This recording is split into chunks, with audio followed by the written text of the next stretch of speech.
So we are going to start with the ECG.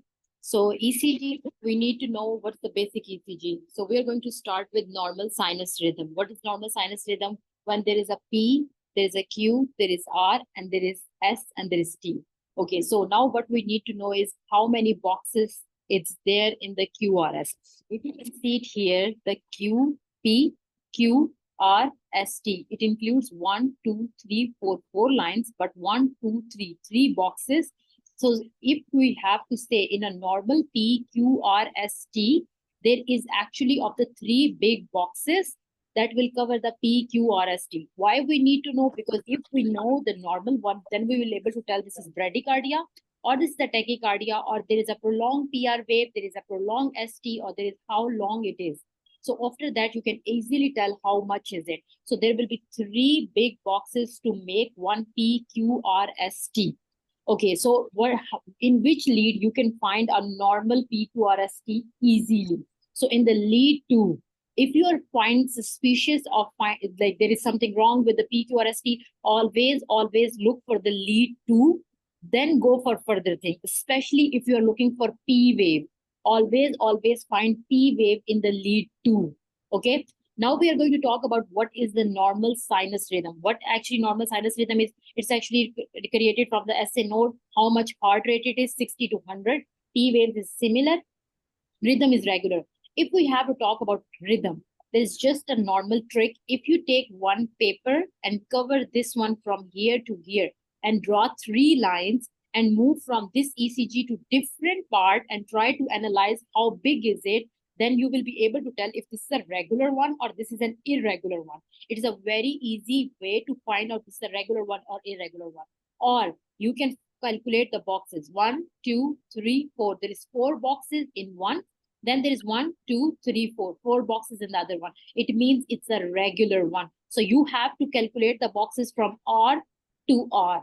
Okay, or either from P to P. So it will be very easy if you calculate the boxes from R to R. So after that, you will be able to tell that this is a regular rhythm or this is an irregular rhythm. You need to know it because in the atrial fibrillation, there will be irregular. If you don't know how to calculate it, you won't be able to find out atrial fibrillation.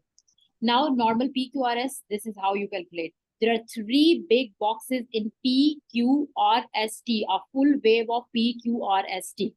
Now we need to know how much the ECG is basically making the small boxes up. So one small box is basically 0.4 second, and the one big box is 2 seconds. That's it. That's what you need to know. The small box is 0.4 second, and the one big box, which includes 5 small boxes, is actually 2 second. Sorry, 0.20 second. Okay, so that's what it includes. Now, if we talk about sinus bradycardia, once we already talk about normal sinus rhythm, once we talk about sinus, okay, if you talk about sinus bradycardia, what happens is heart rate is less than 60. Now, how will you calculate the heart rate? So we are going to start from this one. 1, 2, 3, 4, 5, 6. There are 6 boxes in that. How much boxes were there in the normal sinus rhythm? 1, 2, 3, 4. So there were 4 big boxes in the normal sinus rhythm. If you remember the normal, it will be very easy for you to remember the abnormal one. So the normal sinus rhythm will have 1, 2, 3, 4, 4, 1. So if there is 6, 1, 2, 3, 4. So it means it's bradycardia. Originates in the S node, everything is regular, and everything is okay. But what happens with the heart rate? It is less than 6. It is very common to ask about the normal things. After you find out normal, then you will be able to tell like the sinus bradycardia, because sinus bradycardia is very common in athletic people. Okay. So after that, now we are going to talk about sinus tachycardia. So in sinus tachycardia, how many boxes are there? Obviously less than 4 boxes. More than 4 boxes, bradycardia. Less than 4 boxes, tachycardia. So 1, 2 boxes in there. This is basically sinus tachycardia. All you need to know is how big boxes. You don't need to calculate each and every small box and find out how many are there. Just calculate how many boxes are there, like big boxes.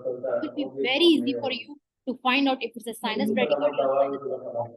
Okay, the rhythm will be regular, P waves will be similar. Sometimes P waves are partially hidden. Why? Because PQRST is going too fast. That's why the P is hidden behind the QRS. That's why don't mix this one with atrial fibrillation. It will be a very normal PQRS wave. And what happens because of its because of its increased ratio, that's why the P wave is hidden behind QRS. Okay, so there will be big 3 boxes. Less than 4 boxes will make sinus tachycardia. More than 4 boxes will make sinus bradycardia. Knowing about sinus tachycardia and bradycardia is very important. Okay, now we are going to talk about sinus arrhythmias. It is also originated at SA node, but what happens here is rhythm is irregular. What do you mean by irregular? Sometimes there will be 4 boxes in R2R, sometimes there are 3 boxes in R2R, sometimes 2. So there won't be any regular rhythm. But if you go to sinus tachycardia or sinus bradycardia, if the interval of 4 or 5 boxes, it will keep on following with 4 or 5 boxes. It will not change. But in arrhythmias, the big boxes keep on changing with the ratio. There might be 3 boxes in the one R2R interval. There will be 4 boxes in other R2R interval. There will be 5 boxes in other R2R interval. So each and every will show a different time interval of showing PQRST. Okay. So otherwise P waves will be similar. QRS will be normal because it is a sinus arrhythmia. Okay, so that's how you need to know. It's very, very important. In Canada Q Bank, there is certain questions where you try to ask about sinus tachycardia and sinus bradycardia. Now, once we talk about anterior MI, all you need to know, we know an MI, what we look for, ST elevation. Now, in anterior lead, what are you going to look for? Lead 1, lead V2, lead V3, and lead V4. So just these ones, especially the lead 2, 3, and 4 will show the ST elevation. Okay, so easily you can remember that which leads you need to remember and find out the ST elevation are. In inferior lead, which one? 2 and AVF. Okay, if you want to remember the 3 and V6, go for it. But 2 and AVF will definitely show that this is an inferior MI. Whenever there is an ST elevation in 2 and AVF, this is inferior MI. Okay, don't think of anything else. Then coming to the lateral MI, there will be 1 and AVL. So AVL will show okay, along with V5 and V6. AVL, V5 and V6 will show this is a lateral MI. Posterior one, it's very uncommon that they ask for posterior one, but which one? V1 will show a little bit of it. Okay. Then P pulmonale in the right atrial enlargement. So what happened here is basically a notched P wave will show up. It's like an uncomfortable to sit on. That is going to show. So this is caused by pulmonary hypertension. Two sides look like uncomfortable to sit on, like a stool. Okay. So in which one? 2 and AVF. Then if you go for P mitral to the left atrial, what happened is there will be inverted P wave in the V1. That kind of difference. Okay. It's just for your knowledge. It's very unlikely they ask about P pulmonale and P mitral. Okay, now we are going to talk about axis deviation. Always remember right comes first, then left one. Okay, so if you talk about lead 1, if it's positive, what do you mean by positive? If it's upward, it's positive. If it's downward, it's negative. Okay, if it's upward and it's positive, okay, then the other one in the 2 lead is negative. This is the right axis. Excuse me, can you mute lead 1? Can you mute? Sorry? Can you mute someone noise? Make noise. Okay, so the lead V1. Okay, so if you go by the lead 1, so if the lead 1 is showing positive, this is right axis deviation. Sometimes there is a question of where they show a lead 1 with the positive one, they will be giving you a lead 2 with the negative one. If this is opposite, this is right axis deviation. You just need to remember if the lead 1 is showing positive, this is the right axis. If this is showing negative, if this is a comparable, sorry. Okay, here. If this is in opposite with each other, lead 1 and lead 2, it is right axis deviation. But if it's in same, if it's in same 2 and AVF, then this is the left axis deviation. So if you want to remember, there's a simple trick for remembering right axis deviation and left axis deviation. If lead 1 is positive, it's right axis. If lead 1 is negative, this is left axis. Simple. You don't need to compare both, one with 2 or one with the AVF. If lead 1 is positive, this is right axis. If lead 1 is negative, then this is left axis deviation. Simple. Now we are going to talk about first degree AV block. The AV blocks are very, very, very important, especially the second degree. Now we are going to talk about the rhythm is regular, but what happened is the P wave is starting prolonged. Wherever the word is PR prolongation, always remember either it's the first degree block or it's the second degree with type 1. In both of them, there will be PR prolongation. And the other ones, there won't be any PR prolongation. Okay? The rhythm will be regular. The rate that is underlying rhythm. Okay? So P to R is going to prolong. So if you see this one here, it's going to keep on increasing. If you can see it here. If there was only small boxes, then it becomes to a one big box. Okay? If the P to R is increasing, and there is no skip beats. Skip beats, like there is no P wave absence or QRS absence. There is only prolongation of P to R wave. Basically, first degree AV block, only PR prolongation. That's it. You won't find anything else. This is first degree AV block. Simple. PR prolongation, AV block, type 1. Now we are going to talk about type. Sorry. Okay, so if we're going to talk about type 2 with second degree AV block with type 1, what happens is PR is still prolonged, but along with that, there will be one skip beats. Rhythm could be regular or irregular. Why irregular? Because there will be skip beats. Skip beats, like there might be QRS that is missing. Because of that missing, that's irregular. Okay, usually it is regular, but what happened is because of QRS is missing, it shows that it is irregular. Okay, the PR is still prolonging. Okay, it means that okay, and after that there will be a QRS missing beat. There is definitely one missing beat there will be. Okay, once there are missed beat, even there is only one, this is second degree AV block with type 1.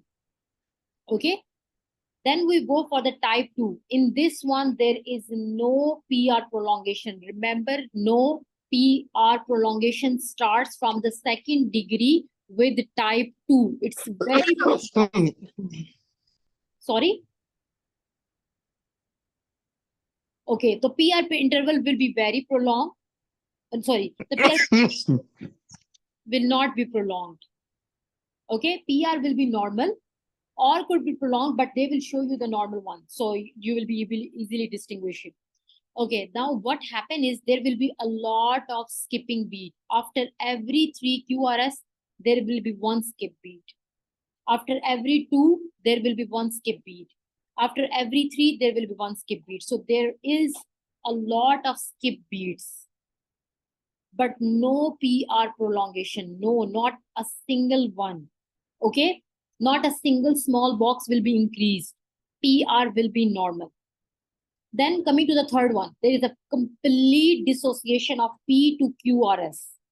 But P to P interval and R to R interval will be same. What do you mean by P to P interval and R to R interval? P to P interval means the boxes between one P to the other P, like one big box, like if there is 5 big box in one P to P, the other will follow the same pattern. So P to P will follow the same pattern and R to R follows same pattern, but there is no association of P to QRS. Okay, so that's why there's a complete dissociation of atria to ventricles. Now, if you're going to talk about atrial fibrillation, In atrial fibrillation, there is two things that you need to remember. Irregular rhythm. Okay? Irregular rhythm means the boxes between QRS will not be same. And what other thing you are going to find is P wave. The P wave, you are going to, okay, there is question in which lead I should find the P wave. Lead 2. Lead 2 is the best lead to find the P wave. Okay, if you're going to look for the P wave, especially in the lead 2, you will find there is sometime there is showing some P lead, but there is sometime there is no P wave. Okay, so the P waves will be disturbed. No P waves or no, not at all if there is a very severe one. But if there's a mild one, then there might be a little bit of or few P waves. Okay, so no P wave along with irregular atrial fibrillation. Total irregular. No complete, like, they will not follow a pattern of 3:1, 2:1. No, nothing. There will be 3 boxes in one Q to Q, sorry, R to R. There will be 2 boxes in R to R. There will be 2 boxes in R to R. So it will follow a different pattern. That's why it's an irregular and no P wave. So if you can see it here, 2 waves in 2 big boxes in one big box, then 2.5, then 1, 2.5, then 3. So it is different. It is irregular. If this is a controlled one, then it means there is a rate of 100. If it is an uncontrolled, then the rate of 200. Now, if you want to calculate the rate, what happen is we're going to calculate the big box. One big box, we are going to find. Let's suppose if I have to calculate the rate between this from here to here. So this is 300, 150, 100. That's how you're going to start with. 300 for 1, 150, 100, then 75, then 60. That's how you're going to do. Otherwise, you can calculate each and every single box if you want to. Okay. Now, if you talk about atrial flutter will show you a sawtooth appearance. That's all. You don't need to look for P wave, QRS. Just find if there is a sawtooth. Sawtooth means like this one here. This one. If you find the sawtooth appear, this is atrial flutter regardless of anything else. Sawtooth appearance, this is atrial flutter. Okay. So there's a 2:1 conduction, like it means there is a 2 waves. Then there is 3:1, then 1, 2, 3.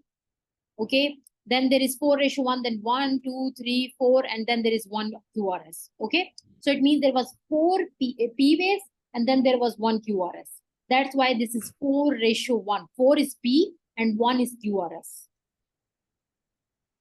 So now we don't even know where we should start calculating the boxes from.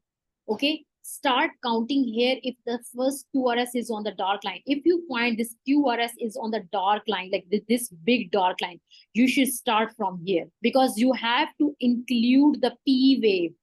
Without P wave, there is no normal ECG calculation starts with. That's why where the QRS is matching with the big dark line, always start one line before that from here, here, here, here, and here. Okay, so there will be 1, 2, 3, and 4 boxes. We already decided there were 4 boxes in 1 QRS interval. What is SVT? SVT is very, very common. What happens in the SVT? We are going to look for a narrow QRS. You find a narrow QRS. Narrow QRS means like it's very, very close to each other. That's all. If you find a narrow QRS, this is SVT. Simple, straightforward thing. Don't look for anything else. If you want, then definitely you can look for other things. But if you find a narrow QRS, this is SVT. Okay? A narrow QRS is with the SVT. And SVT is treated with the adenosine. Now, if you're going to talk about ventricular fibrillation. In ventricular fibrillation, when we are talking about ventricular tachycardia, let's start with the ventricular tachycardia, then go to fibrillation, and then go to the torsades pointes. When we talk about ventricular tachycardia, in ventricular tachycardia, it's so fast that there will be no P wave. or sometimes there will be P wave, but the QRS is so wide. Remember, in SVT, QRS is narrow, but in ventricular tachycardia, the QRS will be wide. Okay. Now, if you go with the ventricular fibrillation, people who change from ventricular tachycardia can go to ventricular fibrillation. In ventricular fibrillation, there will be no P wave, only QRS, and those QRS is so unable to differentiate from each other. So this is looks like this. And later on, it changed for Saturday pointus. Okay. So that's how it changes. Tachycardia, fibrillation, and later on that. So what are the medications, just for your knowledge? So if there is a heart rate of 125, we give a flecainide. If there is a heart rate of 200, we give amiodarone or metoprolol. If there is a heart rate of 101, we give a metoprolol. If there is a heart rate of 80, then we are going to look for the QRS duration. Simple. Now, if somebody can tell what is this one, just a simple testing. Anybody who wants to give it a guess?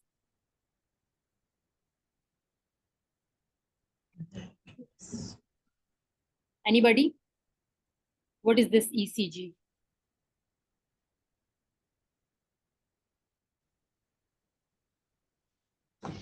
Any guesses? You guys can write it down.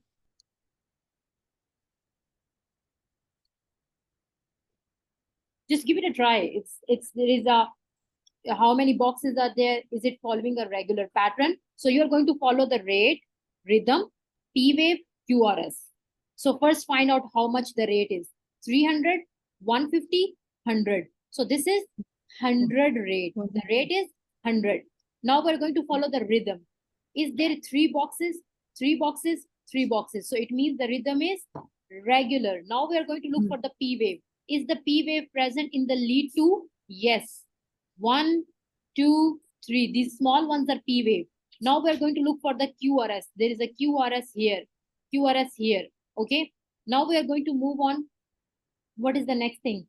We're going to look for if there is any abnormality like ST elevation, any irregular rhythm, anything else, nothing. So this is sinus tachycardia. Okay. So this is sinus rhythm, but sinus tachycardia. Why tachycardia? There was supposed to be 4 big boxes in between QRS, but there is 3. It means that tachycardia. I already told you more than 4, it's bradycardia. Less than 4, it's tachycardia. Okay. So that's how you're going to tell this sinus. How you're going to look for the sinus? There is a normal PQRS.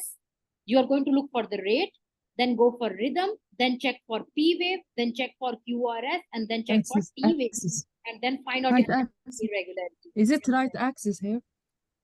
It's a right. Is it right axis? It's a yes. It's not. It's yes. It is the right axis. High voltage QRS complexes. Actually, no, this is not high voltage. Why? Because this might be showing this one like this, but it doesn't mean this is an ST elevation. ST elevation is like a very, long. So I just put it here just for your idea how you're going to interpret it. It's basically you're going to start with rate, then rhythm, then you're going to look for P wave. The P wave is normal. This is a very elaborative or very artificial type of QRS. That's why they showed it a very high one. Okay. Otherwise, there's no problem with this one. The ST elevation is really big. This starts from here and go all the way here. Okay, this is not how this ST elevation look like. They don't go down and then go upside. Okay, so that's about it. I think we didn't cover. I'm not sure what we missed in the ECG. That's the basic ECG that you need to know. Let me give you a little bit about the idea of how you're going to treat. Okay, so once you are going to talk about atrial fibrillation, okay, when you talk about atrial fibrillation, there is a problem with the irregular, and the main problem is the rate. Okay, so you're going to control the rate by giving beta blocker, calcium channel blocker, digoxin based on the patient compatibility, what he needs. Okay, so you can find out the contraindication of beta blocker. If the patient cannot take beta blocker, then you can switch to calcium channel blocker. Okay, and then along with that, lifestyle changes, treat the underlying cause, what is causing it. Along with that, if the patient is unstable, then cardioversion. Then we are going to check for the atrial flutter. What are we going to do for the atrial flutter? If the patient is unstable, always, if there is arrhythmia, patient is unstable. Unstable means unconscious. Patient is not having a pulse. Patient is not having breathing properly. Patient is falling down, having lightheadedness. This means the patient is not stable. Now, what you need to do is immediate cardioversion. But let's suppose if the patient is having fibrillation, a lot of fibrillation, and you don't have a defibrillator or you cannot do a cardioversion, what is the first thing you are going to do? CPR. Start with CPR, find out defibrillator and attach the defibrillator and do it right away. Okay. Now the next thing is basically control ventricular rate. How you are going to do that? Basically the problem is the rate. You are going to give the beta blocker. And then if there is contraindication of beta blocker, go for the calcium channel blocker. Then along with that, once there is an atrial flutter or fibrillation, there is quite high chances of embolism. So think of anticoagulant as well. After contraindicating, after ruling out the contraindication of anticoagulants, then give anticoagulant. Now, moving on to the ventricular tachycardia. As we already talked about ventricular tachycardia, the QRS will be wide. So what are you going to give? Check for the pulse. On the basis of pulse, you are going to treat this patient as a pulseless ventricular tachycardia or patient with the pulse as a ventricular tachycardia. If this is a patient with the pulse, then you're going to do the synchronized cardioversion. If they mention pulse, you cannot write down cardioversion. You have to write down synchronized cardioversion. Okay, if the patient does not have a pulse, then you're going to do unsynchronized cardioversion. Okay, along with that, if the patient is having a wide QRS and the patient is quite stable, then you're going to do the IVSS, you're going to do ECG, give adenosine and start anti-arrhythmias. Then you're going to start with the ventricular fibrillation. How you're going to do the ventricular fibrillation? Start with the pulse first. We are going to check if it's a pulseless or it's a pulse one. Then start CPR and give oxygen right away. This patient is emergency. Do not start anything else. Start CPR and give oxygen right away. Start defibrillation. Okay, as soon as you find out. After fibrillation, do CPR for 2 minutes. Keep checking for the pulse for at least 10 seconds. Then moving on to the next one, if the patient is having a pulse, then give a shock. If this patient is not having any pulse, then continue repeating what are you going to do before. Okay. Then what are you going to do about, what else we missed? So for the first degree heart block and the second degree type 1 heart block, we don't do anything. But for the type 2, and the third degree AV block, we actually start with atropine or if needed for the transcutaneous pacing or the pacemaker that we give. So first degree and the second degree type 1, we don't give anything, just a lifestyle modification. So that's about the ECG. We covered most important topics and I hope it helped you. So try to do a lot of questions from the ECG. If you still have any questions, you can ask me. Yeah, thank you. I have a question.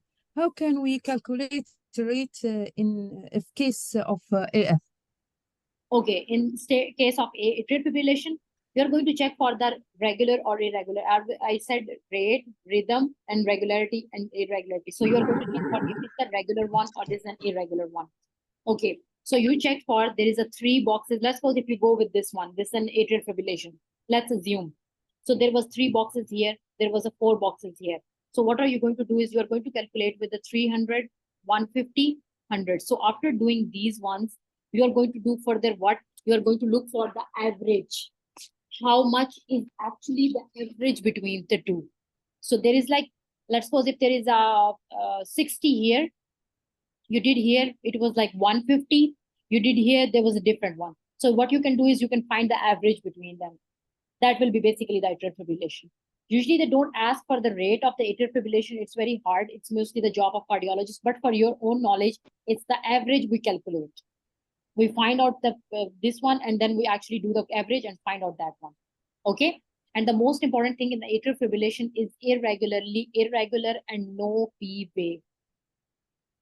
Okay, so if they put the atrial fibrillation in front of you and ask you what is the main thing that you will find, it's an irregular and no P wave.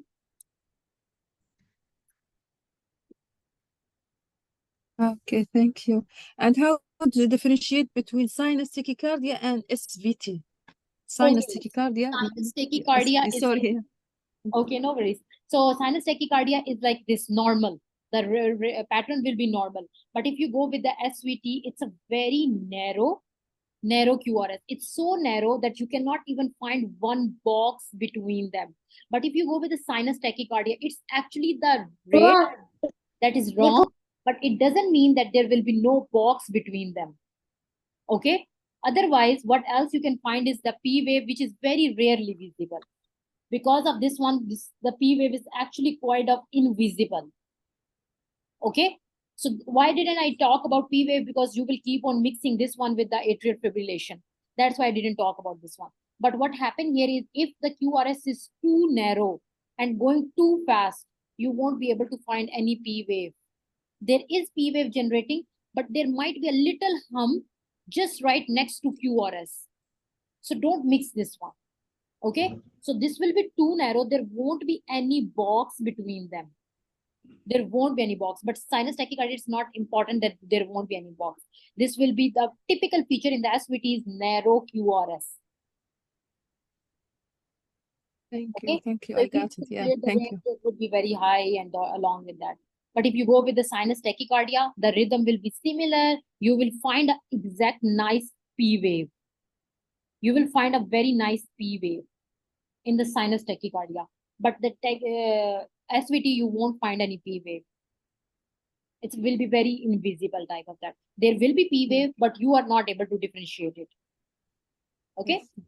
Yes. Yeah, thank you so much. Yeah. And for SVT, we give adenosine. Don't mix it up because people, I think, write down amiodarone. Yes, I will put it on the channel.